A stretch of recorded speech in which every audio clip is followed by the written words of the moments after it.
Ang pelikulang ito ay tungkol sa buhay ng isang babae matapos niyang magpasya na ay clone ang DNA ng kanyang yumaong kasintahan. Pero ang proseso ng cloning dito ay sa pamamagitan ng pagtatanim ng clone seed sa sinapupunan ng babae. Sa pagbubuntis niya, isisilang niyang muli ang kanyang kasintahan bilang isang sanggol.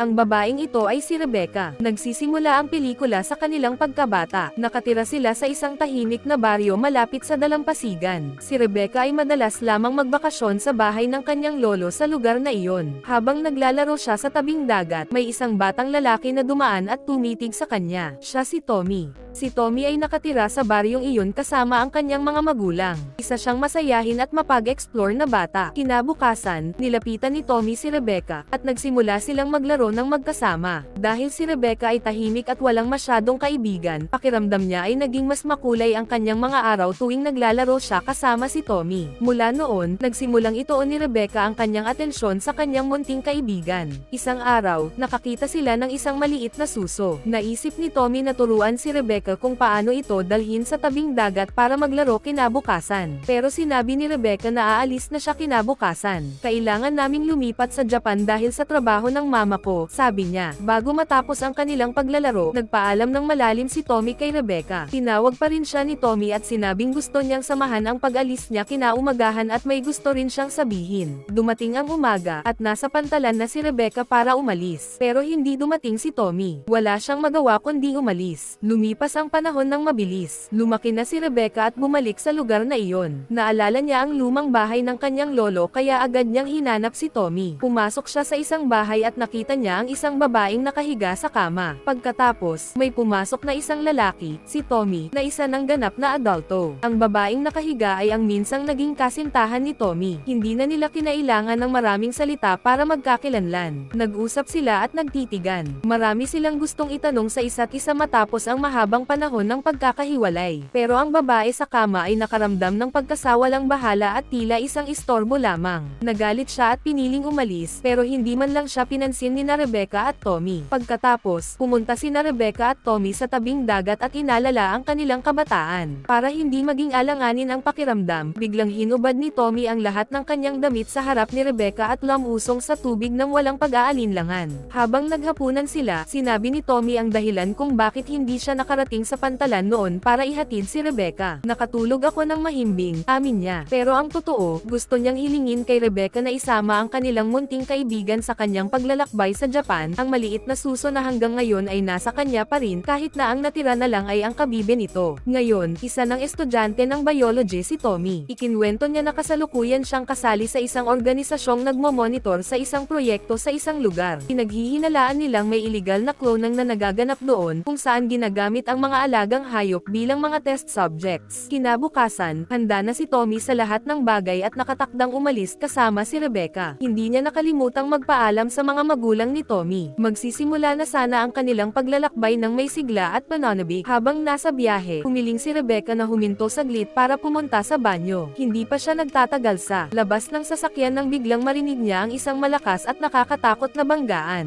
Sa isang iglap, nakita niyang patay na si Tommy matapos mabangga ng isang sasakyang paparating sa napakabilis na takbo. Ang araw na nagsimula sa saya ay biglang nabalot ng katahimikan at lungkot. Sa gitna ng kanyang pagdadalamati, natagpuan ni Rebecca ang isang maliit na sulat na isinulat ni Tommy noong bata pa sila. Hihintayin kita hanggat makakaya ko. Naramdaman ni Rebecca ang matinding pagkawala at hinagpis. Ang taong umagaw ng kanyang atensyon mula pagkabata ay nawala na sa isang iglap sa panahong gusto pa lang niyang magsimulang muli. Hindi niya kayang mawalan ng ganon kabilis. Sa gitna ng kanyang matinding kalungkutan, nagdesisyon si Rebecca na i-clone ang DNA ni Tommy. Ipinahayag niya ang kanyang desisyon sa mga magulang nito at humingi ng kanilang pahintulot dahil kailangang kunin ang DNA mula sa katawan ni Tommy. Agad itong tinutulan ng kanyang ina. Hindi tayo mga hayop, mariing sabi nito. Kitang-kita ang bigat ng kanyang damdamin sa kanyang pagtanggi. Ngunit sagot ni Rebecca, isisilang ko siyang muli dahil binigyan ako ng buhay ng ganitong pagkakataon. Kinabukasan, bumalik ang ama ni Tommy at muling kinausap si Rebecca. Tahimik niyang iniabot ang sulat na pinirmahan na bilang tanda ng kanilang pahintulot. Pero sinabi niyang ayaw na nilang palalin pa ang kanilang kalungkutan. Matapos iyon, nagpa siya ang mga magulang ni Tommy na lumayo at iwan matakbuhan ang lugar na iyon. Makalipas ang ilang araw, nakita si Rebecca sa ospital, at ang proseso ng cloning ay isinagawa. Habang papalabas si Rebecca mula sa ospital, may nakita siyang isang pamilyar na mukha, isang taong nakakakilala kina Tommy at Rebecca, si Rose. Napag-alaman niyang nagtatrabaho pala ito sa ospital. Lumipas ang mga araw at unti-unting lumaki ang tiyan ni Rebecca. Inalagaan niya ng mabuti ang kanyang dinadala at hindi na makapaghintay na muling makita ang kanyang minamahal. Dumating ang araw ng kanyang panganganak. Isinilang ni Rebecca ang isang maliit na sanggol, ang bunga ng cloning ng DNA ng isang taong pumanaw na. Pinalaki niya ito ng may pagmamahal at mag-isa niya itong inaruga. Hindi na malaya ni Rebecca na mabilis lumipas ang panahon, lumaki na ang bata at handa nang pumasok sa paaralan. Pinangalanan niya itong Tommy, kapareho ng dati niyang kasintahan. Sinabi niya kay Tommy na ang kanyang ama ay namatay sa isang aksidente. Habang lumalaki si Tommy at natututo makihalubilo sa ibang tao, may nakilala siyang isang batang babae habang naglalaro. Siya si Dima. Ngunit saglit lang itong nakipaglaro at agad ding umalis. Habang nag-uusap sila tungkol sa bata, biglang sinabi ni Tommy, isa siyang kopya, naaamoy ko. Nagulat si Rebecca sa narinig mula sa anak. Sa panahong iyon, laganap na ang clonang. Parami ng parami ang mga batang bunga ng genetic clonang. Sa kasamaang palad, ang mga batang ito ay itinuturing na sagabal sa lipunan. Isang araw, habang kasama ni Rebecca ang ibang mga magulang sa kanilang lugar, narinig niyang pinag-uusapan nila si Dima. Alam nilang isa siyang cloned child, kaya't madalas siyang maging paksa ng chismis. Sa gitna ng usapan, naramdaman ni Rebecca ang bigat ng sitwasyon, tila hindi lang si Dima ang kanilang pinag-uusapan, kundi pati siya at si Tommy. Isang hapon, abala sina Rebecca at Tommy sa paghahanda para sa kaarawan ng bata. Pauwi na sila nang mapadaan sila sa ilang mga nanay na nag-uusap ng may halong panlilibak. Isa sa kanila ay kakilala ni Rebecca, si Rose.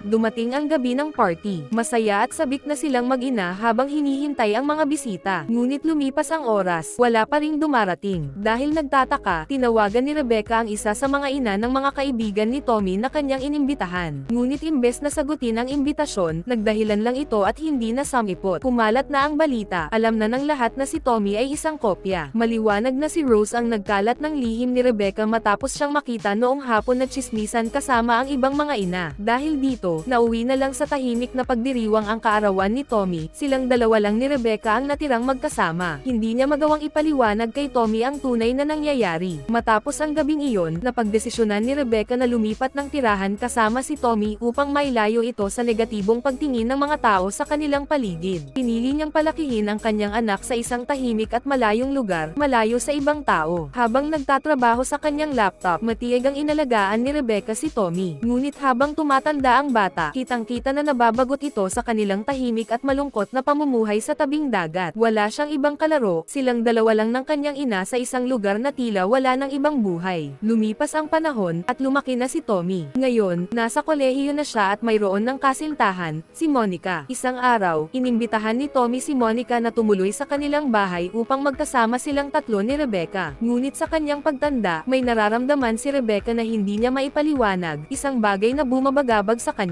Habang nasa bahay sila, nagkaroon ng isang alang-inang sitwasyon. Gusto sanang matulog ni Rebecca sa tabi ni Tommy, ngunit nagulat ang binata. Akala niya ay ang kanyang kasintahan ang lumapit sa kanya. Mula noon, nagsimula ng makaramdam ng kakaiba si Tommy patungkol sa kilos ng kanyang ina. Sa ilalim ng kumot, nakita ni Rebecca si Monica na hinahalikan si Tommy. At muli, lumitaw ang tensyon sa pagitan nilang mag-ina. Nagtangka si Tommy na abutin si Rebecca, tila nagbibiro, pero naging labis na ito. Nakita ni Monica ang nangyari, ngunit pinili niyang umiwas. Samantala, sina Rebecca at Tommy ay nanatiling magkaharap, tila may hindi maipaliwanag na tensyon sa pagitan nila. Sa hindi inaasahang pagkakataon, dumating ang matanda ng ina ng yumaong Tommy upang makita si Rebecca. Kitang-kita sa kanyang mga mata ang pagkagulat at lungkot habang nakatitig sa binatang nasa harapan niya, ang resulta ng desisyong ginawa ni Rebecca maraming taon na ang nakalipas. Hindi man siya nagsalita, bakas sa kanyang mukha ang pinipigilang emosyon. Tumalikod siya at umalis nang hindi man lang bumibigkas ng kahit isang salita. Nanlumo si Rebecca sa kanyang nakita. Hindi niya inaasahang babalik ang ina ng dating Tommy. Samantala, si Tommy ay nagtataka kung sino ang matandang babaeng iyon at kung bakit umiiyak ang kanyang ina. Nagsimulang gamulo ang kanyang isipan. Alam niyang may isang napakalaking lihim na itinatago sa kanya si Rebecca. Si Monica naman, na naruroon pa rin, ay nakaramdam ng kakaiba sa pamilya ni Tommy. Sa huli, nagpasya siyang lumayo at iwan sila. Ngunit si Tommy, tila wala nang pakialam. alam. Mas importante sa kanya ngayon ang malaman ang katotohanan. Lumapit siya kay Rebecca at pilit siyang kinorner upang sagutin ang lahat ng kanyang tanong. Hindi na nagawang itago pa ni Rebecca ang lihim. Binuksan niya ang lumang laptop, ang laptop ng yumaong Tommy. Sa screen, nakita ni Tommy ang mga lumang larawan at video. Mga litrato niya, ngunit hindi siya iyon. At naroon din ang babaeng matagal na niyang tinatanong kay Rebecca. Nabigla si Tommy sa kanyang natuklasan. Hindi niya alam kung sino siya o kung sino talaga si Rebecca sa buhay niya. Ano ang klaseng buhay na ito? Sa tindi ng emosyon,